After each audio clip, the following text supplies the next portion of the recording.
प्रणाम सर, मैं यहाँ टफी ऐप से हूँ। इस ऐप में हम शिक्षक उपस्थिति को चिन्हित करने के तरीके के बारे में जानेंगे। ठीक है, चलो शुरू करें। ऐप का डैशबोर्ड खोलें और कर्मचारी उपस्थिति आइकन पर क्लिक करें। यहाँ ऐप आपकी शिक्षक सूची दिखाएगा। कर्मचारियों की उपस्थिति का दृश्य छात्र की उपस्थिति के समान है, लेकिन यहाँ कर्मचारियों की उपस्थिति में कुछ बदलाव किए गए हैं। यदि आपका शिक्षक 1 घंटे के आधार पर काम करता है, तो घंटे और दर को जोड़ना होगा।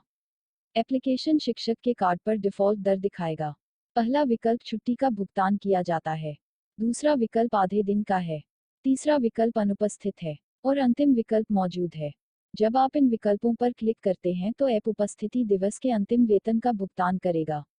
जब आप शिक्षकों का वेतन जोड़ेंगे तो यह आपकी मदद करेगा और यह उपस्थिति रिपोर्ट में भी दिखाई देगा। यदि उपलब्ध हो तो आप कटौती राशि और बोनस राशि भी जोड़ सकते हैं। किसी भी डेटा को बदलने के बाद उपस्थिति की स्थिति पर क्लिक करना होगा।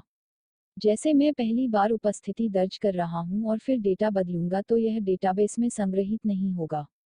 जब आप डेटा में परिवर्तन करते हैं तो उपस्थिति स्थिति पर क्लिक करना होगा। यहाँ मैं आपको दिखा रहा हूँ, इसलिए यह शिक्षक उपस्थिति के बारे में है। हमने सीखा कि यहाँ शिक्षक की उपस्थिति को कैसे चिन्हित किया जाए।